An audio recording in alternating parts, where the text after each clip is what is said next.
To start off our show today, we welcome in a candidate for Congress, Brian Rooney.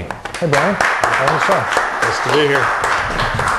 And if the name Rooney sounds familiar, it's probably more familiar in the Pittsburgh area, but you're of the fabled Rooney family that is the owner of the Pittsburgh Steelers. Right. Well, it's Steeler Nation, so it's known all over. Got a lot of Steeler fans everywhere. My grandfather was Art Rooney, founded the team in 1933, and my dad and his four brothers have owned the team since he passed away, and now I've sat on the board of the Steelers for the last 4 years. And recently you opened the new Heinz Field. It's beautiful. Yeah, it's a beautiful facility. It's one of the best, I think, in the NFL. I asked people if they had any questions for you before the show, and several people wanted to know if they could get tickets. Yeah, they have to get the tickets before I get elected, though. Oh, okay. Yeah. Now, we've got to talk football first, because Jackson has a couple of connections to the Pittsburgh Steelers. Right. Of course, I think everyone knows Tony Dungy, and also Russell Davis, the Jackson Public School athletic director. Yeah, Tony Dungy. I was a ball boy when he was our defensive back coach back with when Chuck Noll was our coach still. When I was 16 or 17 years old, he's a great man. You know, I actually still keep in contact with Coach Dungy. He obviously is retired from coaching now, but he was a great coach, great influence on me when I was a young man, and a great influence on the league. And yes, I heard that the coach here too is from the Steelers as well. So there are some Steeler fans here. That might help you out. Yeah. I know one of the questions you get, and I've actually overheard it as you are campaigning for Congress, is that, wow, you look young.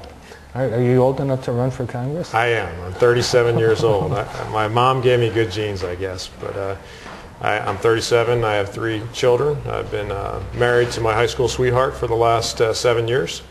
So, yeah, I've lived a full life in those 37 years. I was a Marine Corps officer for 8.5 years. Fought in Iraq between 2004 and 2005, including the Second Battle of Fallujah. And I've been working at the Thomas More Law Center, a public interest law firm up in Washtenaw County for the last 3+ years. And the last couple of months I've resigned to run full-time for Congress now. Recently you were in Jackson at the Republican Day Dinner, the Lincoln Day Dinner, and I think we have a picture from that event. You had a chance to speak for a few minutes. And at that dinner you picked up a couple of Jackson County endorsements. I did. The sheriff, Dan Hines, endorsed me, as well as the county prosecutor, Hank Zavislak. Former state senator Phil Hoffman also endorsed me from Jackson. So I was very humbled and honored to get those endorsements, and really it's really helping my campaign as well. It's opened a lot of doors for me. Well, you're from, obviously, Pittsburgh.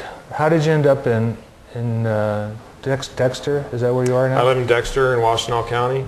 Really, I got here because of the Thomas More Law Center. When I was stationed in San Diego at Marine Corps Air Station Miramar, there was a war memorial there called the Mount Soledad Cross. And the ACLU was working to tear it down, and a federal judge agreed with them. And the Thomas More Law Center stepped in and was able to save that cross. And that was the kind of law I wanted to practice after I left the Marine Corps. I didn't want to work for the ACLU, but I was interested in constitutional law and constitutional principles, and sent a resume to Tom Monahan, who started the Law Center. I didn't know anything about Tom other than he started Domino's Pizza and was a former Marine, so I thought he might be interested in me. And Dick Thompson, the former Oakland County prosecutor, who's the president of the Law Center, flew me and my wife up here, and we loved it. Of course, it was July and it was nice, but we really enjoyed the atmosphere and the community here, and we packed up our family and moved from San Diego to Michigan and have made this our home. That's where we've been living. And I have you mentioned about certain days. This is a Congenital Heart Defect Awareness Month, and I have a son with a congenital heart defect. And you know, I moved here because of a job, and I stayed here because of my family. And that's that was with my son, who had a congenital heart defect, and University of Michigan Mott Children's Hospital saved his life. And the way the community rallied around us and helped us out and supported us is how I wanted our children to be raised, and this became our home. I like to say we're converts to Michigan, and converts often have the strongest faith, and so we're proud Michiganders. Well, Tom Monahan is also from Jackson. Did you know that? I did not know that, yes. But he's a 7th District resident. He was raised in Jackson, and actually he was an orphan. He was raised in an orphanage here. I did know that. Yes, he's he's done a lot of great things for Michigan. Created a lot of great jobs here. Has a great business sense, and now is doing something different with his time. But he has endorsed my campaign and is my honorary finance chair, so I'm proud of that as well. Do you plan on campaigning on any of the social issues that you worked on at Thomas More Law Center? I'm primarily concerned with, and why I'm running is because of my children and the mortgaging of their futures, and I'm primarily concerned with the economy and the out-of-control spending that's been going on, the amount of debt that we've been accumulating, the fact that we're printing off money and our Treasury's buying it is a recipe for disaster, and the fact that China's buying all our debt and telling us that they're probably not going to buy it all in the future. All these sorts of things are what's motivating me to get down to Washington and try to find common ground with Democrats and Republicans alike and try to help this country become great again, be what Ronald Reagan called the shining city on the hill. And I believe America can be great again, and I know Michigan can as well. We have to stop exporting our people out of the state where we educate them in the best institutions in the world here, but they can't find jobs here. And I want to help make Michigan a job-friendly environment again, and that's what I'm primarily going down there for. Two elections, you hope, for you this year. One is the primary, the Republican primary, and then the actual election. And the incumbent Congressman Mark Schauer, what is it about Mark and the job that he's doing that put you into the race? It was really when I was in the hospital with my son. We spent the first 3 months of his life at Mott Children's Hospital, and Mark was talking about the health care bill that was going on. In the August recess, he wasn't having open town hall meetings.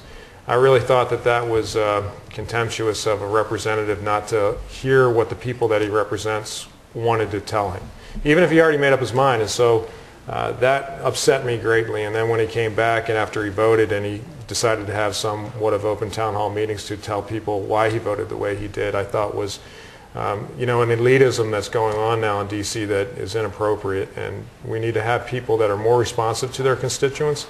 This district is a center-right district. Mark promised to be more moderate than he has been. His votes on the stimulus bill, the omnibus bill, a health care bill, cap and trade bill, all have been out of concert with what this district is made up of. And those all affect my children. When I was a Marine Corps officer, I was always taught, and I taught, wherever you go, you leave the place better off than you found it. And I don't believe Mark or some of his other friends in Congress are going to leave America better off than they found it. And we have a responsibility to our children to leave America better than we found it.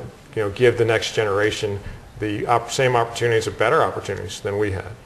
Brian Rooney, candidate for Congress, with us here today on JTV. Brian, you would face Tim Walberg primarily. I know there are a couple of other candidates not as well known as Tim Walberg. In fact, you're a relatively fresh face as well. Both of you conservative Republicans. I guess with Walberg in the race, what does he not offer that you do? Well, I'm not a politician. I haven't been involved in politics before, and I think that's a good thing this time around. I know it is. People are looking for new blood, new faces, because the guys that have been there before, like the Tim Walbergs and Mark Schauers, aren't getting the job done. And Tim's a fine man, but sometimes you need to bring in a new quarterback and move the ball down the field to get it over the goal line. And my narrative is very different than Tim's. I grew up, with a sense of that I want to serve my country in the Marine Corps, so I joined the Marine Corps. I became a Marine Corps officer. There's many, many veterans in this district, whether they're active duty now or Vietnam vets or whatever, and I can relate to them because I am one. I've been involved in my family business on the Pittsburgh Steelers and restaurants that our family owns, so I understand what it takes to be successful in a family business. I have that experience. And the healthcare debate, I'm intimately involved in that as far as my own son and the struggles that we went through with him and how we have the best specialized healthcare system in the world right here in Michigan. And I'm very fearful that where people come from all over the state, all over the country, all over the world, literally, to save their children's lives, that in the future we're going to have to outsource even that because we don't do it anymore because it costs too much. Outsourcing, that's something that Michigan has heard a lot of, particularly with jobs. What can be done? What are your thoughts about creating jobs?